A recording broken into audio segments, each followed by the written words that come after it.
말레이시아, 인도네시아, 싱가포르, 브루나이 이 네 나라가 쓰는 공용어입니다.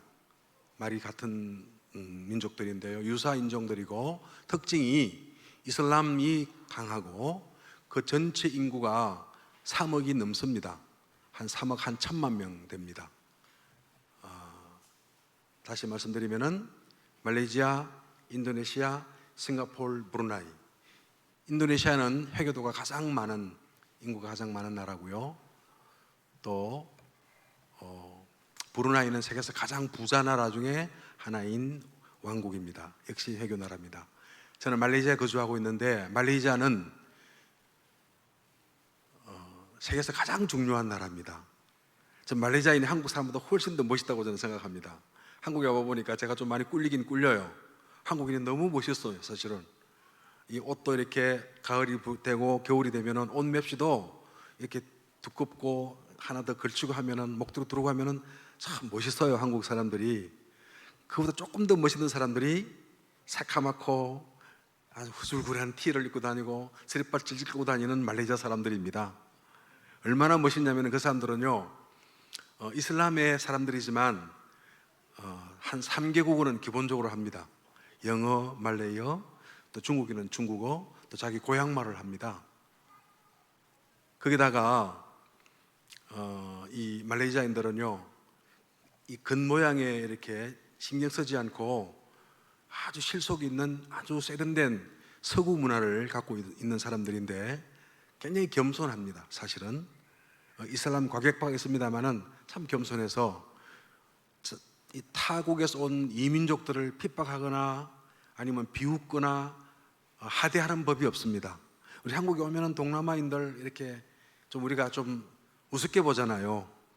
좀 어떻게 보면은 착취하기도 하고 또 아주 심하게 막대하는 그런 경우를 많이 봅니다만은 말레이시아는 그런 면에서는 참 우리가 배울 만큼, 배워야 될 만큼, 배울 게 많을 만큼 굉장히 신사적이고 아주 세련된 그런 문화를 가지고 있는데, 말레이시아가 왜 중요하냐? 그러면 그런 것은 다 서론이고요. 진짜 중요한 이유는 말레이시아가 한 나라지만은 그 안에 세계가 다 담겨 있습니다. 그 우리가 이제 아빠까발 인사했습니다만은 여러분 말레이시아 가면요, 이 언어 하나 가지고는 안 됩니다. 우리가 오후에 되면 영어로 뭐라고 인사합니까? 우리 목사님 처음 뵈니까, 오늘 뵈니까 오랜만에 뵙고 영어로 인사하시면서 선교사 마음으로 맞아주잖아요. 그 영어로 우리가 다 할 수 있잖아요. 말레이시아는 영어가 공용어입니다. 4개 공용어가 있는데 또 중국어로 또 잘해요. 그래서 우리 한번 좀 복잡하지만은 말레이시아 인사는 하나 가지고 안 되기 때문에 다시 한번 해보겠습니다. 니하오마, 중국어라는 거 아시죠? 또 영어로 하면 우리 good afternoon. 어떻게 그렇게 잘하십니까? 100점도 영어 이렇게 말리마도 100점이신데요. 이 언어를 잘한다는 것은 뭐냐니까 한 나라 안에 다민족이 살면서 영어권이 됐다는 것이죠. 그러니까 영어를 쓰는 세계에 한 40억 가까운 영어 공용어 내지는 영어 제2외국어를 쓰는 민족들, 나라들이 있는데 그 영어권 선교의 발판이라는 거죠. 또 중국인이 그 인구의 약 40%입니다. 그러니까 말레이시아 선교는 중국 선교의 열쇠와 같은 나라입니다. 중국인들이 있기 때문에 회교권 말레이시아에 교회가 설 수 있는 거죠. 목사가 많습니다. 그리고 기독교인이 한 8%, 9% 됩니다. 굉장히 많은 거예요. 천주교가 한 10%, 한 1, 2% 되기 때문에 천주교랑 합하면 한 10% 가까이 되거든요. 그러니까 중국권 나라이기도 하고 세계적으로 여러분 알고 있는 것처럼 홍콩, 싱가포르 같은 화교 경제권에서 굉장히 비중이 큰 나라입니다. 세계의 화교 경제권의 큰 나라들이 동남아에 다 있는데 홍콩, 싱가포르, 말레이시아, 태국, 필리핀까지 그래요. 필리핀도 다 부자가 화교 중국인들이고 우리가 알고 있는 코라손 아키노 이런 분도 다 중국계 후예들입니다. 그러니까 그 중에서 가장 비중이 큰 나라가 홍콩, 말레이시아, 싱가포르 이런 세 나라인데 중국 선교의 발판이 된다는 이야기죠. 근데 또 그뿐 아니라 거기에는 10%의 인도인이 또 있습니다. 인도 말을 뭐 꼬불꼬불 쓰기도 어렵습니다만은 저희 아들은 인도 말도 잘해요. 거기서 4살 때부터 막 공부해가지고 인도식 영어하면 good afternoon 이러면서 하는데 흉내를 똑같이 이렇게 내면서 말을 해요. 인도 14억 인구의 선교 발판이고, 중국 14억 인구의 선교 발판이고, 영어권 40억 인구의 발판이고, 거기다가 18억 무슬림 선교의 발판이라는 거죠. 무슬림이 막 이렇게 서쪽으로, 동쪽으로 중동 지방에서부터 밀려옵니다. 해서 사우디아라비아에서부터 이란 거쳐서 파키스탄, 방글라데시, 그리고 인도네시아, 말레이시아까지 와서 딱 거기서 멈추었어요. 더 이상 확장이 안 되고 있습니다. 한국에 산발적으로 이렇게 난민들이 들어오거나 이렇게 들어오고 있는데 많이 묶여 있습니다. 말레이시아가 거기서 딱 멈췄기 때문에 더 이상 회교가 동진하지 않는 것이죠. 근데 무슬림 국가 가운데서 가장 아주 극적으로 거기에 교회가 존재하고 화교 경제권으로서 그 국가적인 비중이 크기 때문에 화교들의 그 기독교 신앙의 자유와 더불어 예배의 자유가 보장이 되어 있고, 또 원주민 마을에 복음을 전가할 수 있는 좁은 선교의 문이 열려 있는 것입니다. 굉장히 중요한 나라죠. 제가 거기 선교사로서 지나간 30년을 보냈습니다. 여기 보시는 것처럼 얼굴도 새카맣고 까무잡잡한 동남아인이요, 나오면 저를 보면은 저희 친구 목사들은 저를 보고 오, 동남아인 왔나 이렇게 딱 인사를 합니다. 그럼 제가 그게 기분 나쁘지가 않아요. 그 사실이기 때문에. 그래서 제가 30년 세월이 지나고 나서 이제 올해 나이 60 중반쯤 되면 내가 이제 은퇴하고 한국에 와서 목회를 하든지 이제 은퇴해야 되겠다 하고 기도를 하고 아들하고 포럼을 했어요. 아들이 재작년 렘넌트 대회 리더 수련회 하는 중에 예원교회 옆에서 만나서 잠깐 이렇게 포럼을 하다가 제게 핸드폰을 보여주는 겁니다. 리빙스턴, 출생 스코틀랜드, 사망 잠비아, 잠베지강 기슭에서 좀 잠들다. 그 다음에 두 번째 또 열어서 윌리엄 캐리, 영국 출생, 사망 인도 델리. 그러는 거예요. 제가 마음이 막 섬찟해 오면서 막 몸이 막 이렇게 모골이 송린해진다 그래요. 모골이 그 뭐냐니까 이 털이 쭈뼛하게 솟아올랐다 이 말이죠. 그 다음에 허디슨 테일러, 출생 웨일즈, 사망 중국 광주 되는 거예요. 아들이 막 펑펑 우는 거예요. 아버지도 출생 한국 저 시골 구석탱이 부산, 사망 말레이시아. 그럼 제가 옆에 아들도 묻히다. 그게 선교사지요. 아버지 은퇴한다니요, 한국에 들어오다니요. 안 됩니다. 애가 뭐 엉엉 우는 거예요. 내가 어떻게 뭐를 해야 되나 하고 있다가 할 말을 제가 잊었습니다. 그런데 제 마음 가운데 부담이 아니라 참 감사가 넘치는 거예요. 야, 내가 선교사로 살았지만 나는 어떻게 보면 가장 실패하고 부끄러운 선교사 같았는데 아들이 나를 이어서 말레이시아 선교를 위해서 헌신하고 아버지가 눕고 내가 그 옆에 눕겠다고 하는 그 말이 그렇게 감사하고 감격이 됐었습니다. 싫지가 않더라고요. 또 그렇게 부담이 되는 것도 아니었습니다. 참 감사할 뿐이었습니다. 근데 이제 우리 광 목사님이나 저나 나이가 이제 사실은 좀 아직 젊지만은, 사실은 이제 마음도 젊고 젊지만은 그런 젊은 나이는 사실은 아니에요. 어디 가도 이제 할아버지 다 소리 듣는 나이가 됐고, 옛날 같으면은 상상 못할 만큼의 노인 취급을 받아야 할 그런 나이인데, 나이가 65이지만은 굉장히 건강하고 병원에 갈 일이 없을 만큼 건강하고, 제가 치과 치료 받는 거 외에는 병원비 쓸 일도 없고, 뭐 치과도 우리 장로님이 다 해주니까 거기도 치과 치료비는 안 씁니다만은 건강해요. 근데 마음이 아직 젊어요. 제가 지금도 매일 237 나라를 다 스터디 해가지고 237 나라 기도 제목을 만들어서 제가 요즘 우리 편집 설계 디자인을 제가 다 하거든요. 그래서 매일매일 올리고, 우리 조혜정 자매가 또 그 일을 또 카페를 만들어서 배포도 하기도 하고 그러고 있습니다.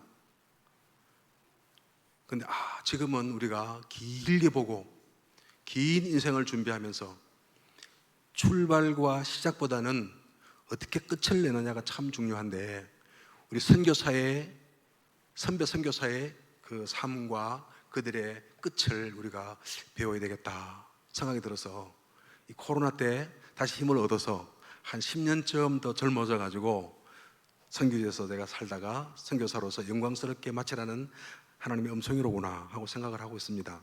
그래서 코로나 때문에 가지를 못하고요, 외국 사람을 아직 입국시켜주지 않아서 지금 국내에 머물고 있는 가운데 목사님 너무 뵙고 싶기도 하고, 또 말레이시아를 위해서 기도해 주시고, 우리 선교 세계 비전 교회에 와서 선교 포럼도 한번 하고 싶은 마음이 있어서 제가 이렇게 찾아뵙게 됐는데, 목사님 너무 이렇게 정중하고 따스럽게 예우를 해주셔가지고 참 영광스럽고, 내가 참 잘 오게 됐지만은 참 감사하다. 선교사라는 이유 때문에 이렇게 정중하게 예우해 주시고, 또 함께 이렇게 얼굴을 대면해서 선교지 포럼을 나눌 수 있는 그런 기회가 주어졌구나 하니까 감사합니다. 목사님께서는 2008년 처음으로 말레이시아 집회가 있을 때 오셔서 그 묵묵기도에서 기도해 주시고 집회에 힘을 많이 실어 주셨어요. 그때 장로님들도 몇 번 오셨던 걸로 기억이 되는데 참 감사하고, 또 우리 말레이시아 현장을 오시겠다고 늘 기도하고 계셨는데 우리 따님이 쌍둥이를 낳는 바람에 보통 힘든 게 아니셔서 그거 끝나고 가겠다 그러셨는데 코로나가 왔어요. 그 코로나가 끝나면 오셔서 현장을 같이 둘러보시면 좋겠습니다만은, 세계 비전 교회가 여러분 복음 가진 교회, 보호자의 능력으로 정말 치유받고 그 능력으로 살아가는 교회, 그걸 씀이 세우는 교회인 줄 믿습니다.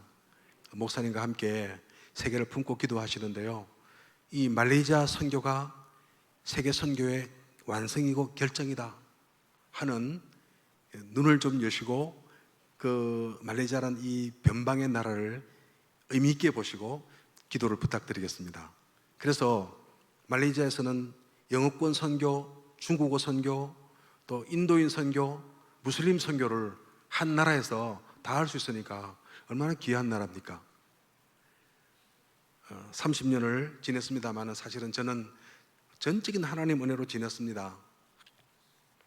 오늘 본문의 말씀 그대로 너희는 온 천하에 다니며 만민에게 복음을 전파하라.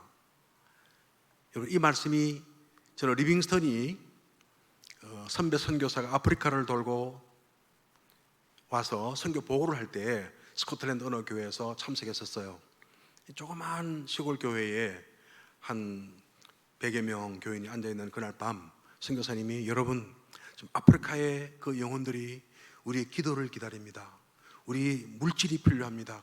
그들을 위한 학교와 병원을 세워야 됩니다. 거기에는 교회가 없습니다. 그러나 일어나는 많은 영혼들을, 우리 제자를 키울 수 있습니다. 교회를 지읍시다 하니까 성도님들이 감동이 돼가지고요, 시커멓게 타서 돌아온 그 선배 선교사님의 얼굴을 보니까 은혜가 돼서 다 헌금을 했어요. 근데 한 어린아이가 뚜벅뚜벅 걸어오는 겁니다. 앞에 탁 강대상에 올라 앉아요. 다 이제 헌금통이 위에 딱 있으니까 그 옆에 앉으면서 딱 앉는 거예요.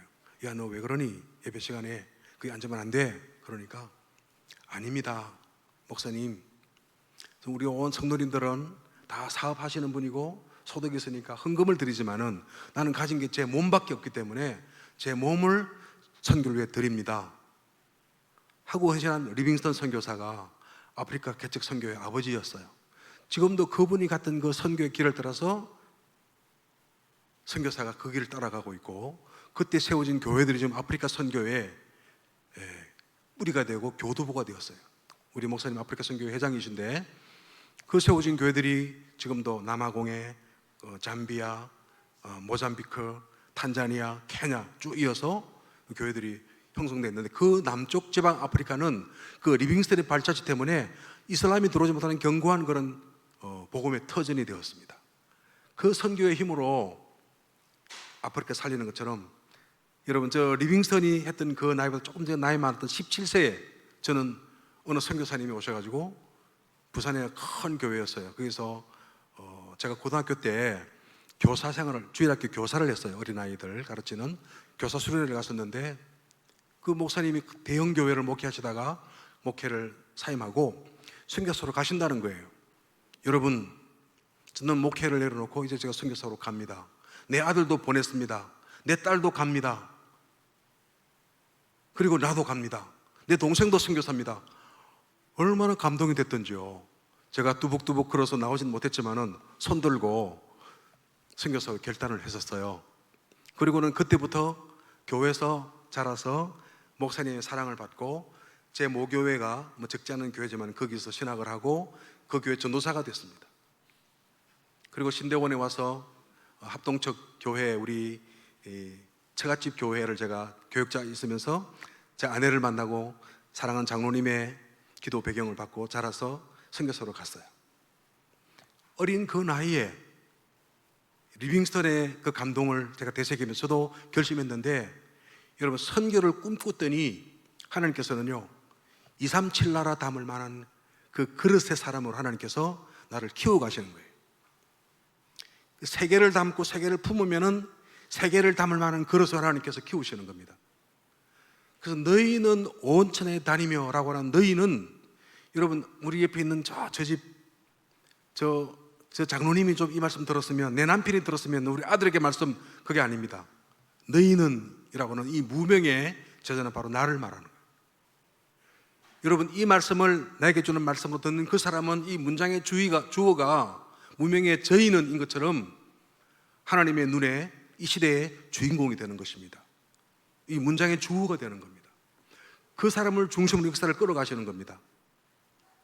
저희는 하는 그 이름 없는 제자들의 모임 속에 내가 있다는 거예요.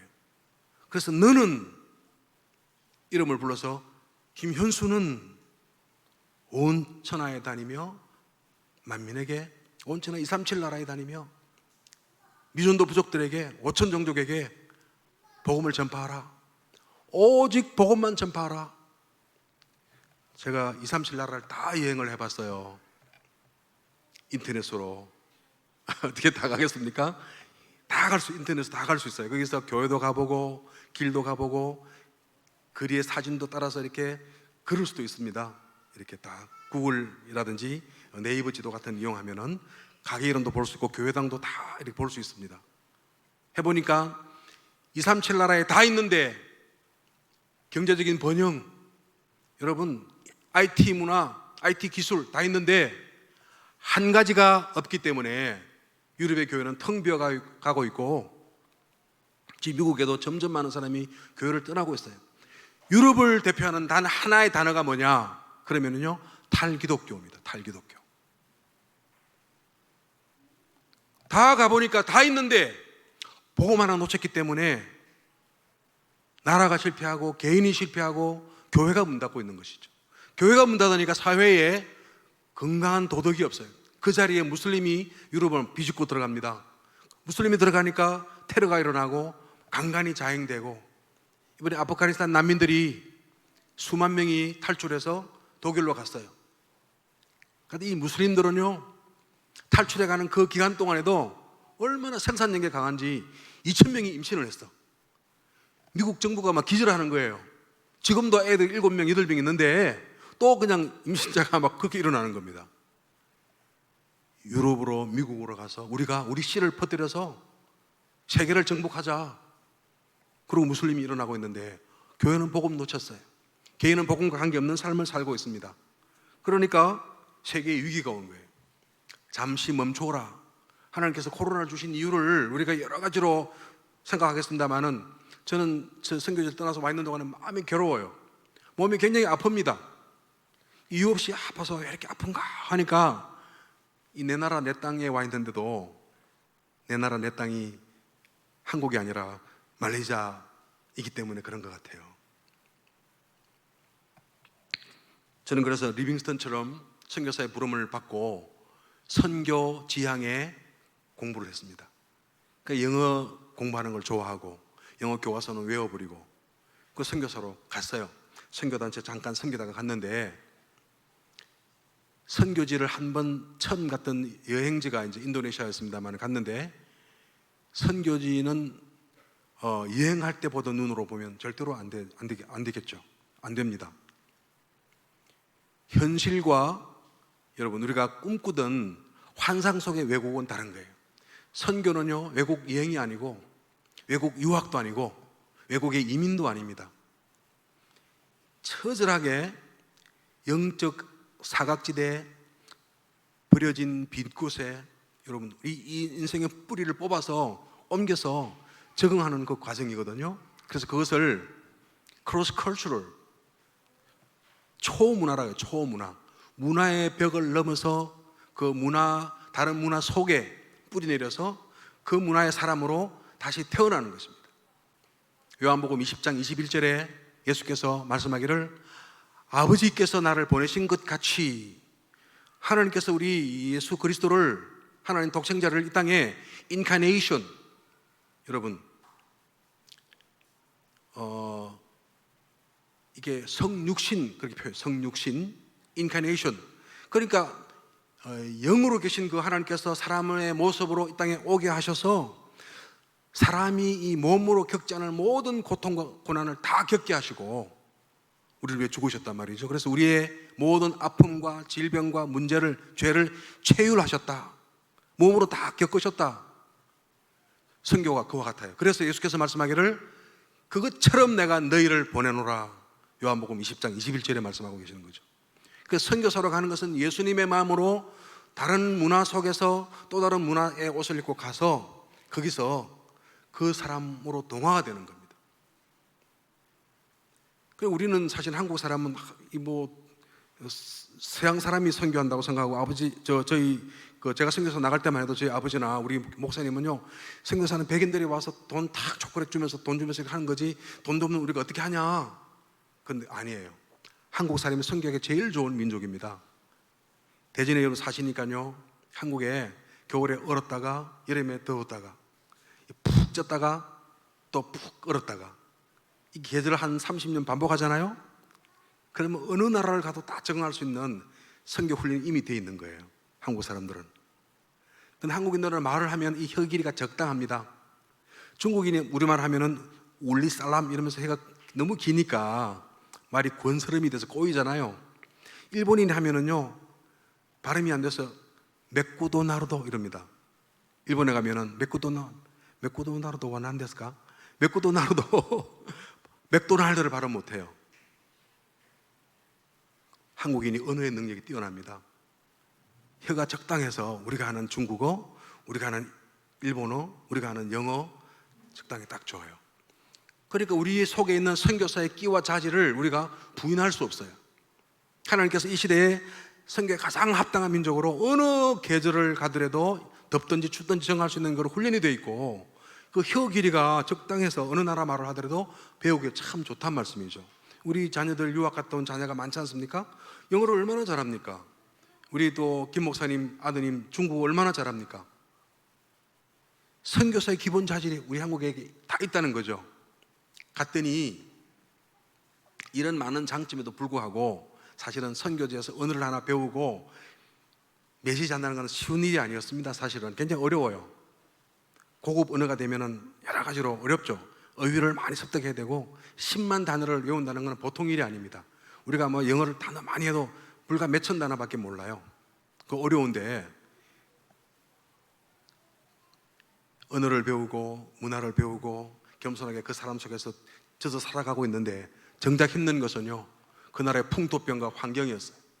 첫 우리가 이 싱가포르를 가서 91년도에 가서 92년에 다시 구정을 지나고 난 다음에 인도네시아를 가서 언어를 배웁니다. 가 있는 동안에 그 도시가, 자카르타 옆에 있는 반둥이라는 도시가 선교사의 무덤이라고 하는 그런 도시였어요. 제가 30년의 역사를 잠깐 한 5분 정도 말씀드리려고 하는데요, 선교사의 무덤이라는 도시였는데 선교사 자녀의 묘지가 그렇게 많은 겁니다. 계절이 변화가 많고 환경이 열악하니까. 특별히 그 나라에서 나오는 물만 먹으면은 매일 설사를 달고 살아요. 지금도 그때 사진을 보면 얼굴이 해골하고 똑같습니다. 얼마나 설사를 하는지 배탈이 끊지라는 거예요.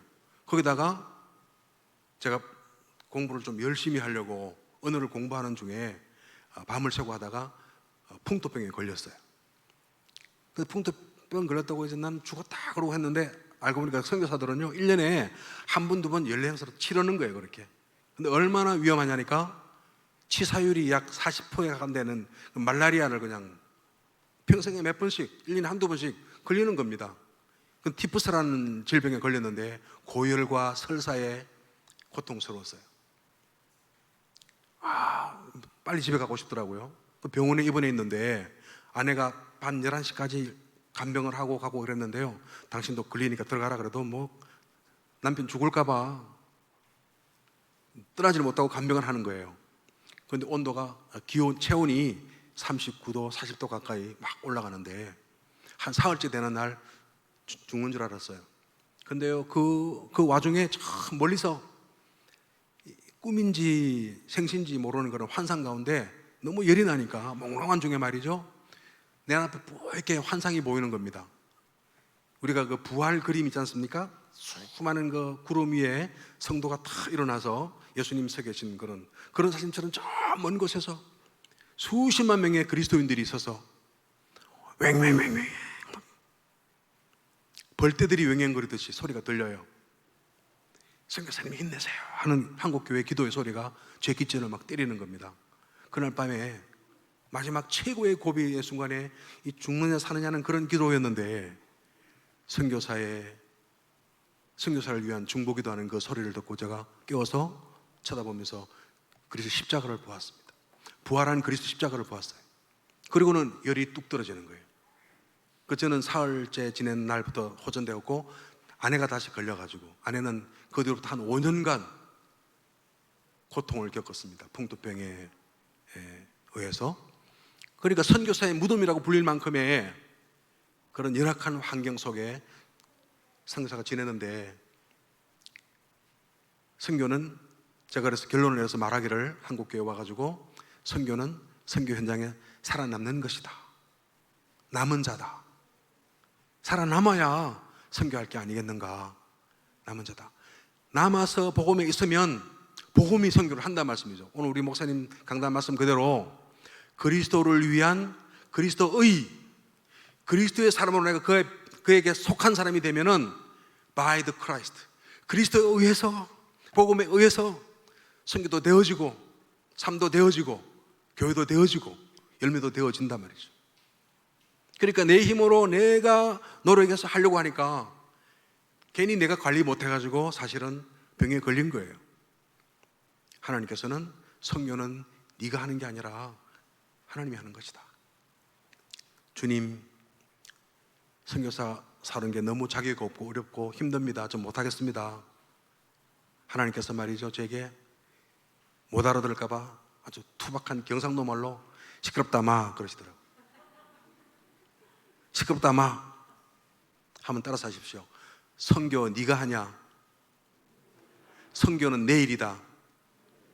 내일은 내가 한다. 하나님, 선교는 돈도 많이 필요하고요, 저는 자격도 없고요, 실력도 없고 성질도 더럽고 안 됩니다. 그러니까 시끄럽다 마.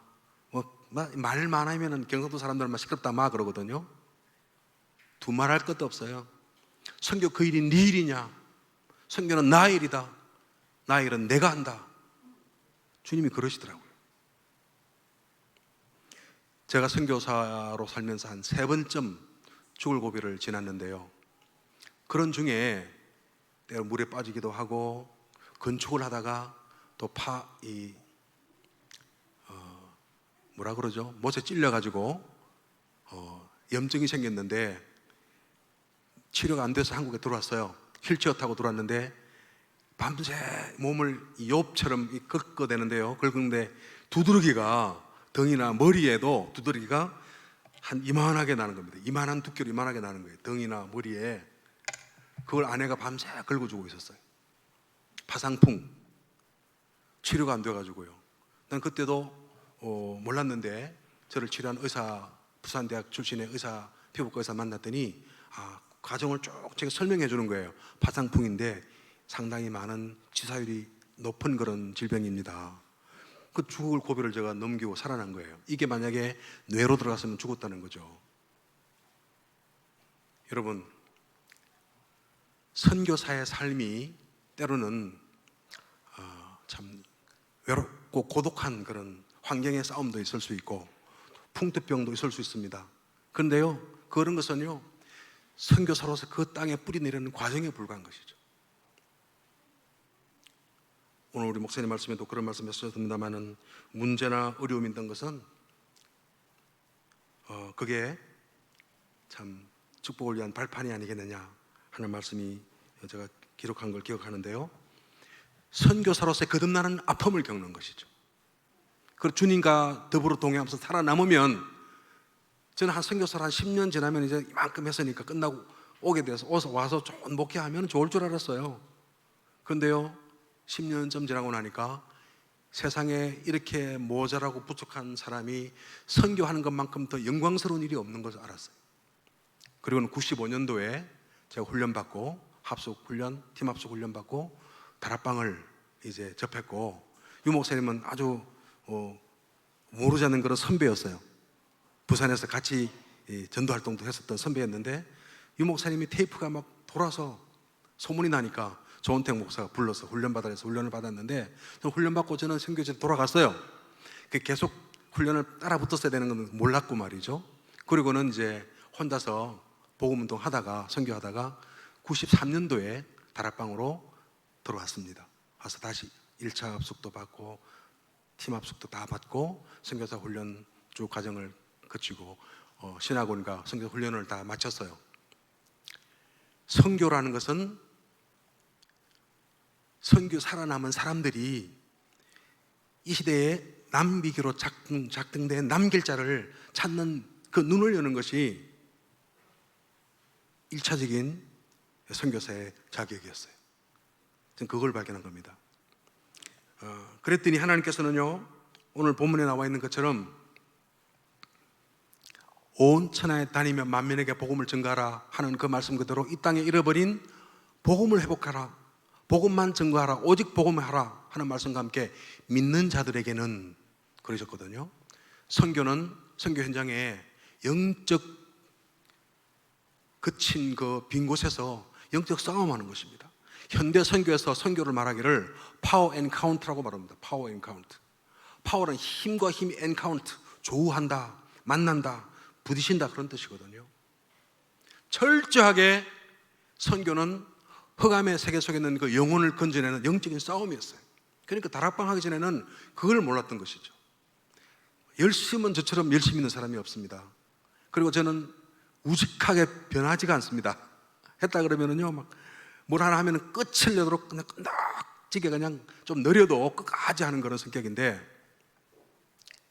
저는 다락방은 그래도 좀 이제 이단은 아니지만 우리 교단에서 정죄하니 나는 교단에 대한 신의를 지켜서 있겠다,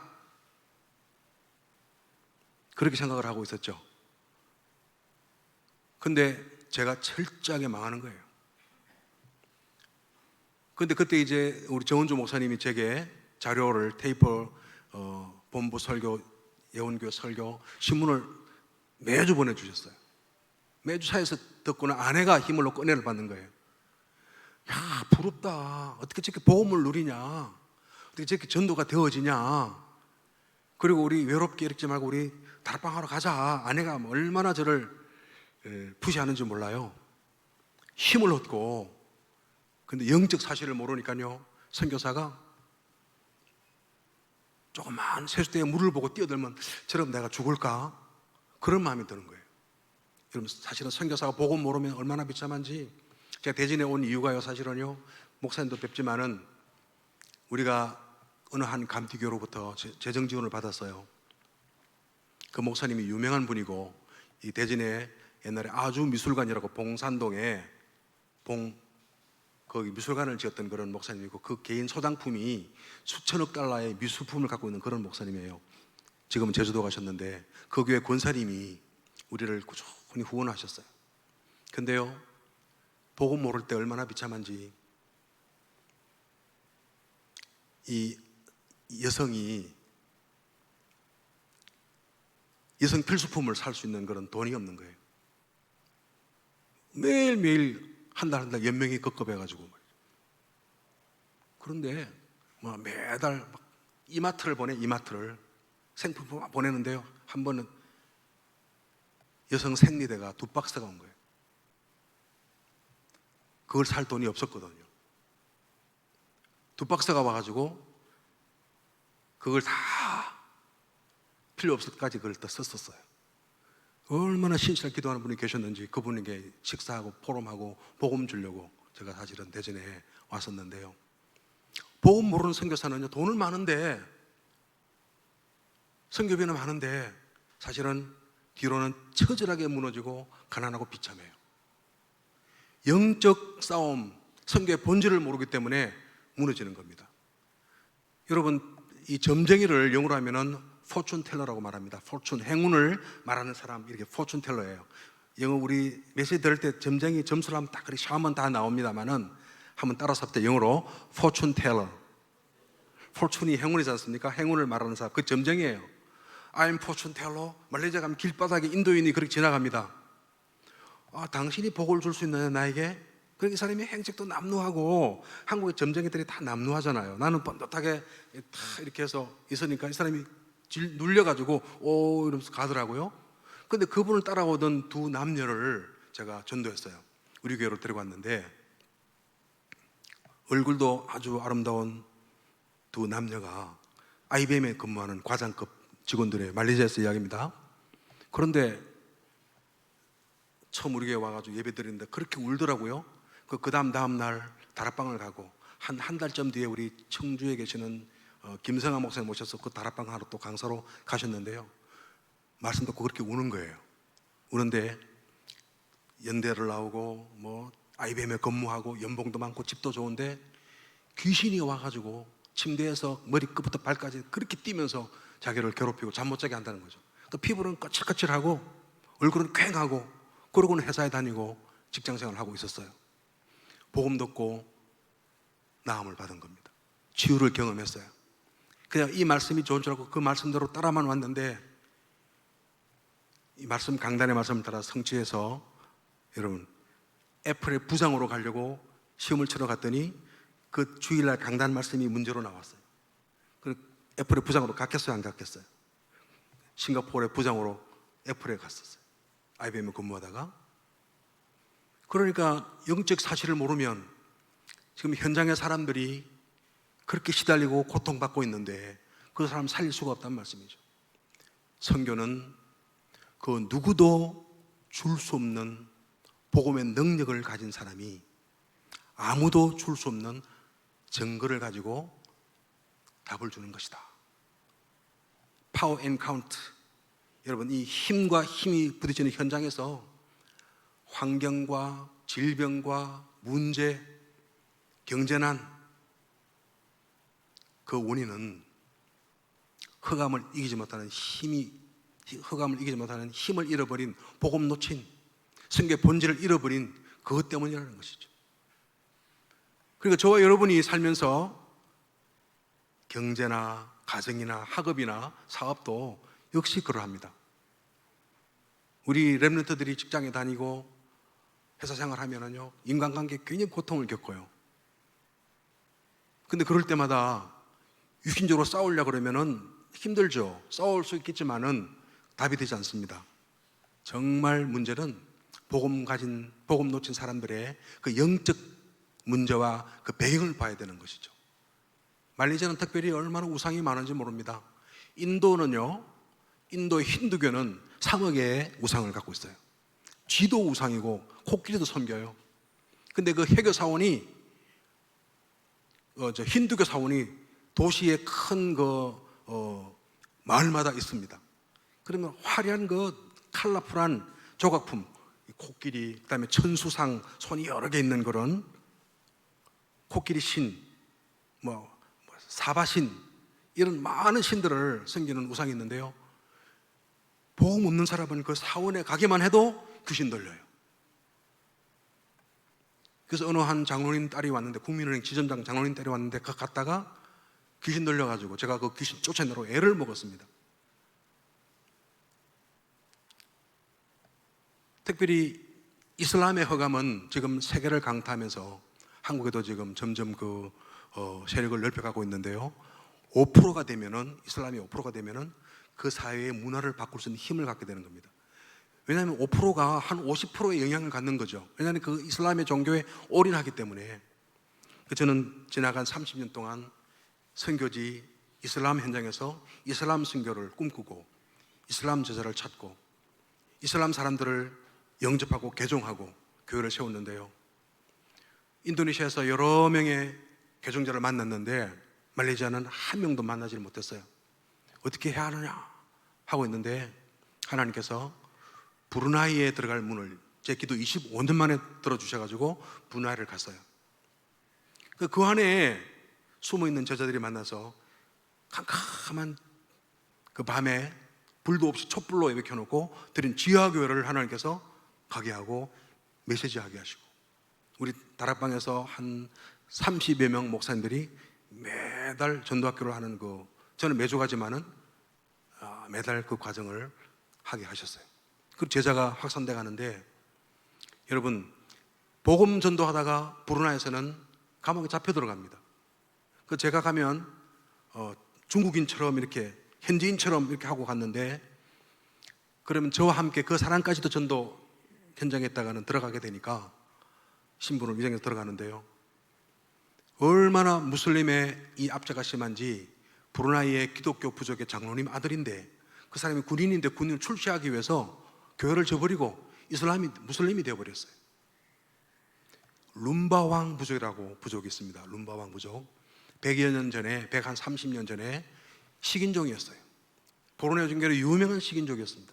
아까 이 장로님, 라바르 장로님 우리 본부에 와서 훈련받고 한 2년째 계속 훈련받고 했던 분인데, 그 교회와 또 지역의 전도학교를 계속 지속을 하고 있습니다만은 이 룸바왕 부족이에요.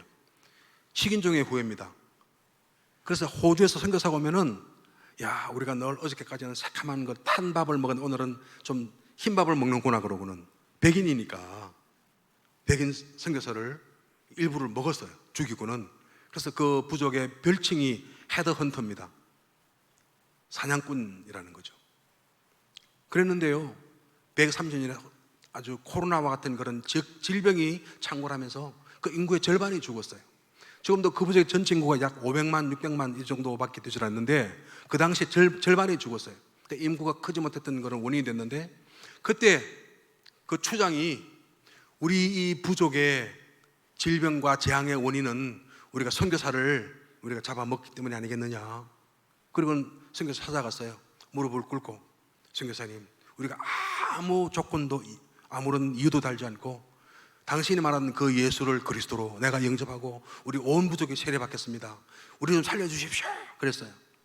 세례받고 집단 교종을 하고 룸바왕 부족의 그 전염병이 종식되었습니다. 100% 기독교 부족이 되었어요. 말레이시아에 목사가 약 4,000명이 있습니다. 그중 2,000명이 불과 5만 명 정도의 인구 이 룸바왕 부족에서 나온 거예요. 목사가 4,000명 가운데 2,000명이, 중국인이 그 땅에 1,000만 명 이상 있는데 불과 목사가 몇백 명밖에 되질 않아요. 이 조그마한 부족 속에서 그런 많은 주의 종이 나온 겁니다. 그 사람들이 인도네시아, 말레이시아, 브루나이에 흩어져 있습니다. 보르네오 섬에. 이 사람들이 복음 듣고는 말이죠, 새벽에 종을 치고 새벽기도 모이고, 내가 가니까 기도원 짓자고 산에다가 기도원 짓는다고 움막을 지어놓고 산 높은 곳에다가 기도 운동을 하고, 그리고 복음 듣지 못했던 다른 민족들에게 복음을 전가하자고 제사가 일어나는 거예요. 그래서 우리 국가 담당 목사님과 함께 그 현장을 가면 마치 우리 시골 교회를 가서 시골에서 아주 거부들이 모여있는 그런 부농들이 모이는 교회에서 예배하는 것처럼 얼굴이 훤하고 아주 은혜롭고 막 힘이 난다는 거예요. 그래서 우리 국가 담당 목사님, 우리 여자 목사님이신데 정선자 목사님은 그 현장 가는 걸 그렇게 좋아하세요. 막 은혜가 된다는 거예요, 가면. 여러분, 식인종이지만은 그 나라 그 땅의 재앙을 이기는 길인 오직 그리스도, 그분에게 믿음으로 돌아왔을 때 그 부족이 바뀌어서 말레이시아에서 제사장 족속이 되었어요. 그리고는요, 말레이시아 복음화에 정말 쓰임받는 그런 선민이 되었습니다. 여러분, 그 이슬람 나라 말레이시아에서 말이죠, 국회의원 기독교인이 2명이 있습니다. 2분이 장로예요. 2분이 다 저와 사역 동력하는 분인데, 헨리 아공 장로님은 의원 내각제니까 장로로서 그 룸바왕 부족에서 뽑혀가지고 국회의원 되고는 장관은 못 되시고 차관 되셨어요. 근데 그 동생 되는 에드윈 아공 목사가 목사인데 그 나라 중앙정부에서 중요한 일을 합니다. 그래서 우리 공무원 선교국이나 우리 본부 훈련에 해마다 여러 번 왔었어요. 그렇게 복음에 쓰임받고 또 사뚜 롤랜드라고 하는 그 목사님 집안의 처남이 우리 신학교를 하고 있는 신학교의 사모님의 그 학장 사모님의 남동생이 호주 유학 갔다 온 변호사인데요, 국회의원 됐어요. 노동부 장관이 되었습니다. 이 무슬림 땅에 흑암을 이길 길이 하나밖에 없기 때문에 하나님께서는 그 버려진 식인종 부족을 건지셔서 제사장 족속 삼으시고 그 부족을 통하여 브루나이 전체를 복음하시고 보르네오 섬에 복음을 전하시고 그 중앙정부에 장로를 심어 놓으셔서 중앙정부에 영향력을 미치는 그런 고위 관직에다 하나님 심어 놓으신 겁니다. 여러분, 놀라운 것은요, 그런데 브루나이에 가보면 아까 말씀하신 그런 우리 라바르 장로나 여러 장로님들이 있는데 그 아이들이 출세하고 싶어서 너희들이 기독교를 버리고 무슬림이 되면 집을 준다, 차를 준다, 과장으로 승진한다 하고 복음을 떠나는 거예요. 그 복음을, 언약을 정확하게 심지 못했기 때문에 자녀들이 종교로 알고 종교를 바꾸는 거죠. 그런데요, 저희 제자 가운데 한 분이, 이분은 브루나이 정부의 체육부 지금 한 과장급 정도의 직급의 공무원인데 부부가 다 공무원입니다. 운동선수 하다가 이제 체육부 공무원이 됐는데요, 집안에 식구 모이면 90명이 모여요. 어머니부터 전부 무슬림들입니다. 그래, 아들아, 내 아들아, 제발 좀 너 알라의 품으로 오너라. 우리 마호메트 외에는 선지자가 없고 우리 알라를 믿어야 된다. 오너라. 그런데요, 내가 어머니에게 정말 효도하겠습니다. 정말 살아계신 참되신 하나님을 섬기는 것은 예수 그리스도 통해서 섬길 수밖에 없습니다. 그러면서 복음을 떠나지 않는 거예요. 그러니까요, 기독교 교인 신분이기 때문에 지금 30년 근무한 고위 공직자가 되어야 되는데 지금도 말단 과장급 이하였던 그런 공무원이에요. 월급이 3분의 1밖에 안 되는 거예요.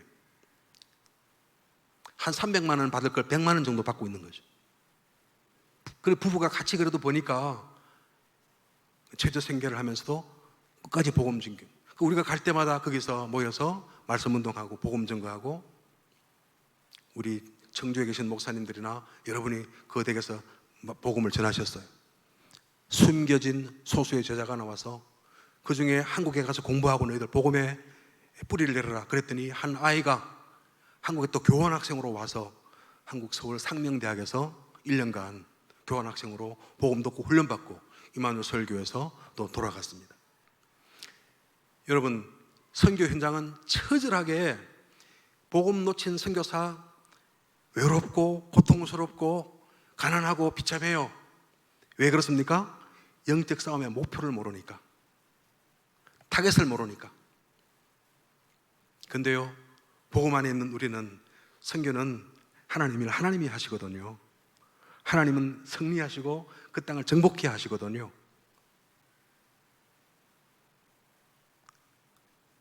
그래서 선교는 살아남아서 그 문화의 옷을 입고 예수 그리스도의 마음으로 그들을 섬기고 그들의 오직 복음을 전하는 것이다. 왜냐하니까 모든 것 다 가졌는데 복음 하나 놓쳤기 때문에 그들은 고통 속에 있기 때문에 오직 복음을 전하는 것이다. 그래서 우리 세계비전교회 우리 광 목사님과 우리 성도님들이 온 세계 237 나라를 살리는 중에 말레이시아를 좀 품고 기도해 주시길 바랍니다. 소망과 기대가 있는 땅입니다. 오늘 보았던 본문에 보니까 믿는 자들에게는 표적이 따르리니 그랬어요. 목사님에게는, 장로님에게는 그 말씀이 아니지 않습니까? 선교사들만, 그게 아니라 믿기만 하면 믿는 자들에게는 표적이 따르리니, 여러분, 보호자의 능력과 축복이 믿는 자에게 임한다는 것입니다.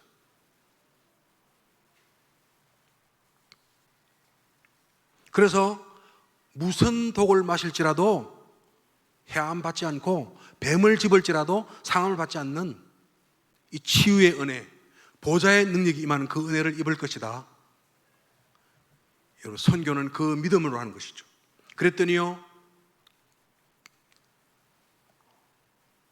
오늘 마지막 20절에 보니까 주께서 함께 역사하사 말씀을 확실히 정언하시니라 그랬습니다. 주님이 하는 선교는요, 완전한 선교입니다. 확실합니다. 우리가 1년을 결산하고 한 달을 결산할 때 이렇게 빵꾸 나고 저렇게 어렵고 뭐 흐지부지 안 되고 하면 얼마나 고통스럽습니까? 근데 하루가 확실하게 딱 결론 나고 메모리가 되고, 일주일이 확실하고, 한 달 결론 보니까요 너무 확실하게 딱 응답받고, 1년이 그렇다면 우리가 얼마나 뿌듯하겠습니까? 오늘 마가복음은 말이죠, 결론이 말씀을 확실히 정언하시니라 그랬습니다. 우리가 얼마나 확실한 하루, 확실한 1년을 우리가 기대하고 원합니까? 말씀 안에 있다는 것이죠. 복음의 결론에 있다는 것이죠. 복음, 오직 복음의 결론 내고 여러분, 보호자의 능력으로 나가면 하나님께서는 그리스도가 함께하는 서밋 응답을 주시는 것입니다. 그래서 제가 오늘 제목을 복음 치유 서밋 그랬는데요, 마침 우리 교회 또 표가 보니까 복음화 보좌와 서밋화예요. 그러니까 선교를 꿈꾸고 선교를 마음에 담으면 저같이 시골 변방에서 아무런 존재 없는 저도 글로벌 인재가 되듯이, 저는 그렇게 생각합니다. 여러분은 그렇게 보지 않을지 몰라도 세계를 무대로 세계 현장에서 복음을 전거하고 사람을 살리는 일을 하게 되는 것이죠. 지금 말레이시아에는 렘넌트 대학 인가를 지금 준비하고 있습니다. 지금 현재 FLTC라고 하는 신학교를 보르네오 섬의 한 도시에서 지금 하고 있는데, 올해 학생 6명을 우리가 모집했고요, 지금까지 한 몇 년 동안에 한 100명 가까운 졸업생을 배출했는데, 이 학교가 한 2년제 단기 코스로 하는 학교인데, 기존의 학교 우리에서 저희들이 메시지로 공급하고 도우고 있습니다만은 22, 23살 되면은 학교를 떠나고 이제 애들이 더 이상 배움에 훈련의 기회가 없어요. 그래서 이 졸업한 아이들을 렘넌트 대학을 만들어서 그 안에서 한국어 가르치고 영어 가르치고 또 전도를 훈련시켜서 한 7년 정도 훈련해야겠다. 그리고는 렘넌트 대학을 지금 설립 인가를 준비하고 있습니다. 그래서 FLT 신학교라든지 렘넌트 대학을 위해서 여러분 기도해 주시고, 이제는 한국 사람이 나가면 한류로 복음 전갈 시대가 왔어요. 한국말을 배우겠다고 말레이시아에 수만 명의 아이들이 지금 막 한국 학당에 몰려듭니다. 우리 부부가 어느 날 좀 쉬려고 쇼핑센터를 좀 가서 카페를 앉아 있는데 젊은 아이들이 와서 막 사진 찍자 달려드는 거예요. 내가 무슨 한류 스타입니까? 내 BTS도 아니잖아요. 와, 한국인이다 한국말로 하면서 안녕하세요 오는 거야. 사진 찍자는 거예요. 한국인하고. 이런 시대가 왔습니다. 우리 옛날에 미국에 오면 양키, 초콜릿 기범이 그랬잖아요. 지금 한국말로 우리에게 와서 인사하고 한국말을 잘해요. 하나님께서 절묘하게 이 시대에 우리가 선교할 수 있는 문을 여시고 한국 선교사가 어디 가든 환영받는 그런 시대를 하나님이 주셨습니다. 그것은 하나님께서 우리 민족이 뛰어나서가 아니라 하나님만 사랑하고 여러분 믿음으로 일어났던 이 민족이 가난과 전쟁과 그 질곡을 겪고 이제는 세계 살릴 민족으로 준비가 되었기 때문에, 우리나라는 자부심이 있잖아요. 뭡니까? 우리 한국은 복음의 종주국이다. 이 복음운동의 시작이 한국이다. 제 고향 부산에서 시작된 이 복음이 전 세계를 지금 살리고 있습니다. 말레이시아에 있는 여러분, 말레이시아, 인도네시아, 아까 말씀 싱가포르, 브루나이까지 이 3억의 인구를 살릴 절묘한 그 중심지에 말레이시아가 있어요. 그리고 여기서부터 앞으로 중국, 인도, 무슬림을 살려야 할 그 나라에 있습니다. 저는 코란을 공부했고 또 말레이어를 좀 공부했고 그 나라 문화를 배우면서 댓글을 치렀는데, 그것은 지금부터 그 땅에서 복음 전가하다가 그 땅에 죽으라는 주님의 계획이 아니겠느냐. 저는 부족하지만 하나님께서 확실히 이 일을 다 하실 것이다. 저는 믿고 순종할 뿐입니다. 그래서 저와 여러분들이 복음, 보좌, 서밋 이 응답을 함께 받아 누리시고, 특별히 말레이시아에 있는 이 부족한 선교사를 위해서 기도해 주시길 부탁을 드리겠습니다. 그래서 우리 아들이 저와 함께 묻히는 그날까지 선교사가 잘 살다가 잘 죽기를 기도해 주시기 바랍니다.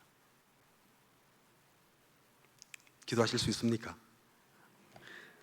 사실 제가 오늘 좀 말씀을 좀 편안하고 좀 재밌게 드리려고 준비를 했는데요.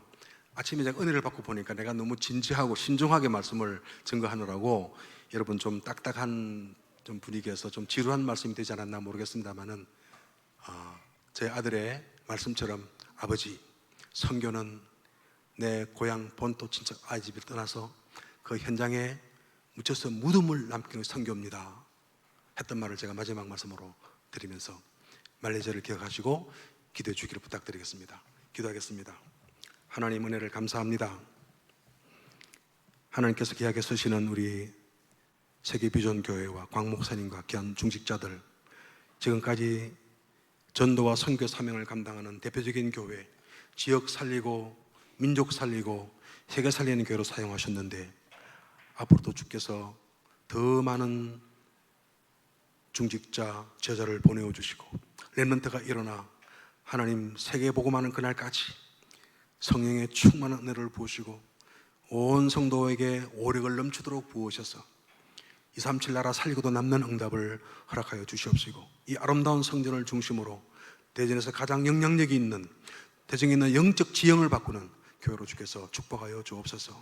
오늘 주신 말씀처럼 주님, 우리가 복음화의 비전을 안고 보좌화의 생생한 꿈을 꾸며 특별히 우리 렘넌트들과 온 세계의 다민족들을 서밋화하는 이 부르심을 따라 살기를 원합니다. 주님, 우리를 마음껏 사용하여 주옵소서. 우리를 축복하여 주옵소서. 그래서 주의 오실 그날까지 일심전심지속으로 이 복음운동, 전도운동, 세계복음화운동 하는 은혜를 허락하여 주옵소서. 감사하고 주 예수 그리스도 이름으로 간절히 기도하옵나이다. 아멘.